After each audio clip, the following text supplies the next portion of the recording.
Johannesburg, South Africa, home to 4.5 million people. It's one of the largest cities in Africa and the economic hub of southern Africa. Most of the biggest banks and companies of the country are concentrated in Sandton, Johannesburg's newer central business district. What we see here is a business district where over 100,000 people are commuting into the area every morning and are leaving the area in the evening. And of those, 75,000 are coming by car. And the area just can't hold it anymore. During the last 20 years, Sandton has developed enormously. Economic growth has been accompanied by a dramatic increase in traffic. Hence, Sandton shares a problem with the biggest CBDs worldwide: New York, London, Paris, Beijing. All over the world, business districts are suffering from traffic congestion. In 3 years' time, Sandton, the economic hub of Africa, will become a parking lot.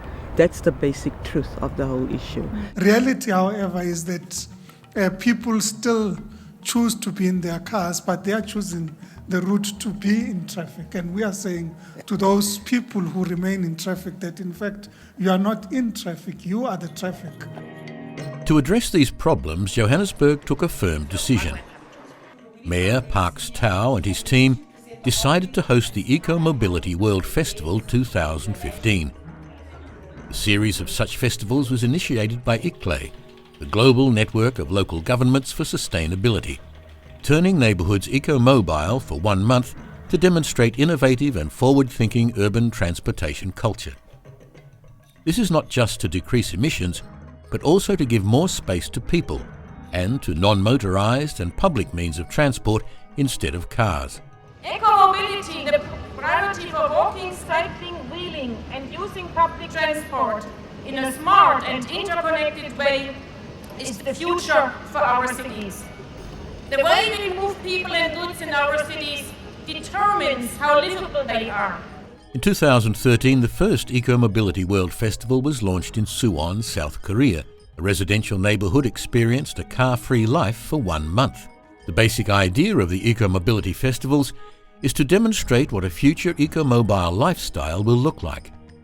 In a real city, with real people, in real time. This time, the city of Johannesburg, in partnership with ICLEI, decided to reduce car traffic in Sandton for 1 month and request commuters to change the way they move. The mayor met with me and said, if we really want to make a major impact on changing people's minds, people's behavior around ecomobility, then maybe we should go into the heart of the economic hub of Africa. Sandton is a very sensitive space, but we're doing it in Sandton. The reason is simple. If Sandton people can do it, we know everywhere in this country it can be done. And the movement will start here and it will spread across the country. City officials spent 1 year preparing for the festival. One of the main challenges was to convince and win over different partners in politics and businesses. Last year, when the city officials, Lisa and the MMC for Transport, Christine Walters, approached us and said, look, this is the concept. I said, are we serious? Are we sure about this thing? And they invited me to the first engagement with the private sector here. And we put the concept forward, and I think most people were skeptical and saying, no, man, are you guys really sure you want to do this? Will it work? Won't it work, etc.? People were very fearful. They couldn't believe that the mayor would make this kind of decision, and then we started the conversation and dialogues. It was very intensive from initially the mayor announcing his intentions of hosting the second World Ecomobility Festival. So, and then thereafter there was a lot of consultations with smaller groups and then also one-on-ones. About 90 meetings with partners and consultations with stakeholders were held. But the challenge was also to win over the employees and residents in Sandton.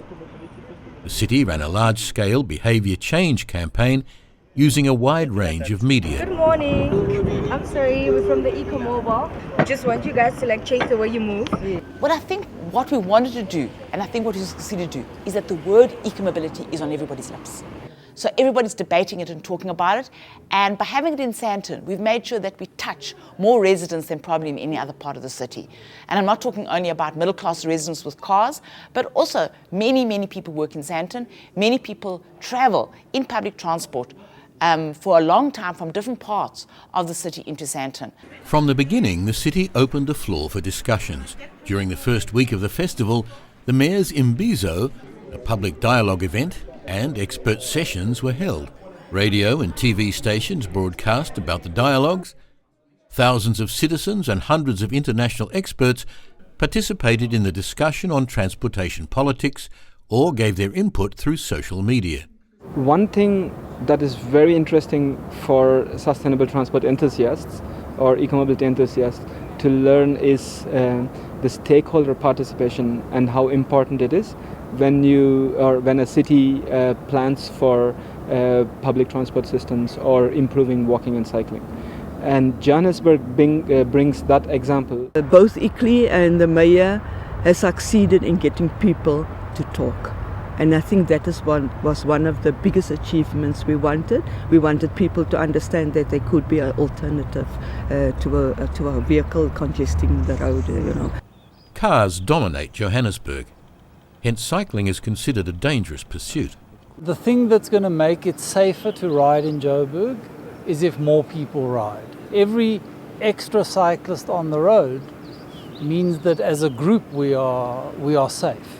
Along these lines, the festival included a social cycling event, which was developed by cycling activists in the last few years in Johannesburg, the Freedom Ride. During the Freedom Ride, cyclists took over the streets.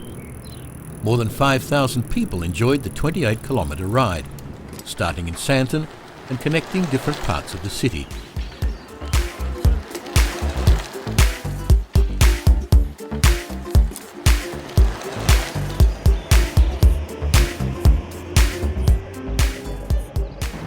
But cycling is just one part of eco-mobility. It's also about public transport, new and shared forms of mobility, and walking as part of an integrated transport system. To transform a city into an eco-mobile city, a broader approach needs to be taken, especially when a central business district is considered. People are looking for reliability, quality, and safety. Therefore, a comprehensive transport management plan was instituted for the festival. One key factor is the recently built Hull train, a metropolitan rail system that runs underground as it passes the Sandton and Johannesburg central business districts. The festival made commuting by public transport a novel experience for many employees in Sandton. Although it was my first time to be on the Hull train, I think it was a good first time because now I feel that if I'm to come this side for a meeting, the Hull train is my choice. I didn't have to struggle for parking. I believe it was actually cheaper than me using my car, and I think it's the way to go. The number of Hull train users increased during the festival month. Like thousands of others, the political leaders started to change the way they move. I mean, if we didn't have this festival, I would have come in my car to this engagement. But this whole week I've taken the trains. It forces us to see whether it is possible, and it is. Part of the transportation management plan was the establishment of a park and ride system for Sandton. People could leave their private cars at one of over 10 park and ride spots and change into public buses or minibus taxis, which brought them straight into the CBD. I guess mostly the reason why I don't use public transport is lack of availability, I guess, and if that's not the case, reliability maybe is actually more the situation. So most of the arrangements for this Ecomobility Festival, I guess the high availability of opportunities to actually use public transport. The festival organisers also tried to encourage local businesses to provide last-mile services. Therefore, local start-up companies introduced test drives at the exhibition area to showcase new eco-mobile vehicles. For Jonathan Cohen, Chief Executive of Imperial Green Mobility, this provided an opportunity to debate the legislation for approval of new types of vehicles. Something like this Ecomobility World Festival, where we're allowed to use it in places and pilot these types of products in places that we aren't usually allowed to do so. We're running Segway tours around Sandton, which people are loving. We just did the mayoral parade where we took our segways and golf carts, and hopefully this festival is going to ignite our government to realize we need to start looking at our legislation and start putting things in place and putting infrastructure in place that will support this so that we can start using these products. We need to start somewhere. We need to start putting up the infrastructure that support these other modes of transport. So the doubts will be there, but this is the way of beginning to say, we know you're doubtful. We're going to make it safe. Try it and let's see how you can actually go on actually enjoying these different modes. More and more businesses in Sandton have become aware of the benefits of eco-mobility. Having fewer cars is a better choice, not just for the employees. People talk congestion and frustration and how long you sit in the car to go home or to come to work. And if you're spending an hour or two in your car coming to work and going home, you're either spending less time at work or less time at home. So again, there's a benefit to the company. It's in the interest of the businesses in the city to come up with much more efficient ways to move people around the city in order to enable their businesses to survive, both the businesses that are selling goods and services in the city as well as businesses that just need their employees to get to the office in the morning. Large companies with offices in and around the Sandton CBD engaged in the festival. Discovery, one of the biggest healthcare and life insurance companies in South Africa, offers incentives not just for their employees, but also for their customers. Part of our business insures motor vehicles. We're an insurer. So we've actually provided, we kind of use incentives to get people to change behavior. One of the things that we've done is we provide incentives to go on the Gautrain. So if you one of our policy holders, you get a discount when you ride the Gautrain. I mean, that's been our business about behavior change. And this eco-mobility is fundamentally about changing behavior. And what we would want as landowners is that it doesn't just stop there. It's not an event for October, but that these things perpetuate, that the public transport stays, the park and ride stays, and that it's a long-term solution or provides part of the long-term solution rather than just being a festival for a short period of time. In order that improvements may remain after the one-month event, the festival was designed to promote a new, shared approach to transport policy. It's not about personal preferences. It's about our contribution to the planet, our contribution to dealing with climate change, but also ensuring that we build a city that's competitive. And for us, this is an opportunity to say we are contributing to mitigating climate change by introducing different forms of mobility, but also creating equitable access to the city for all the citizens of Johannesburg. Strong political leadership was necessary, and city officials in Johannesburg provided it with passion. Tremendous efforts were put into the preparation of the festival. One could question the value of all this for a project of just 1 month. But from the beginning, the mayor and his executives decided that the changes would last. The infrastructure designed for the festival became incorporated into a broader transport strategy. Therefore, the managed bus lanes became permanent. The services of the Ria Vaya bus will be extended to Sandton, Alexandra, and further parts of northern Johannesburg. Park and ride facilities become a permanent feature. From 2016, a public transport loop will provide last-mile services for commuters.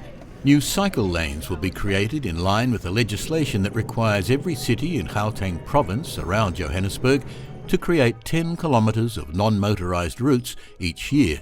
The experiences and insights from the festival were summarised in the Johannesburg Declaration on Ecomobility in Cities, to be presented at the United Nations Climate Conference, COP21, in Paris, and the Habitat 3 conference in Lima. And finally, politicians, companies and citizens in Johannesburg were exposed to a new perception of movement within the city.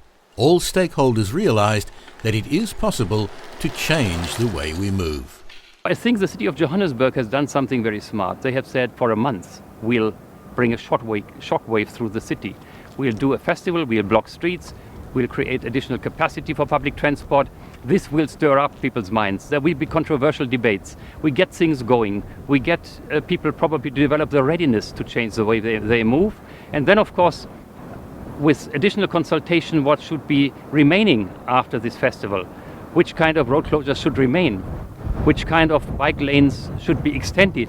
which public transport lines should be extended, then one can come to improvements.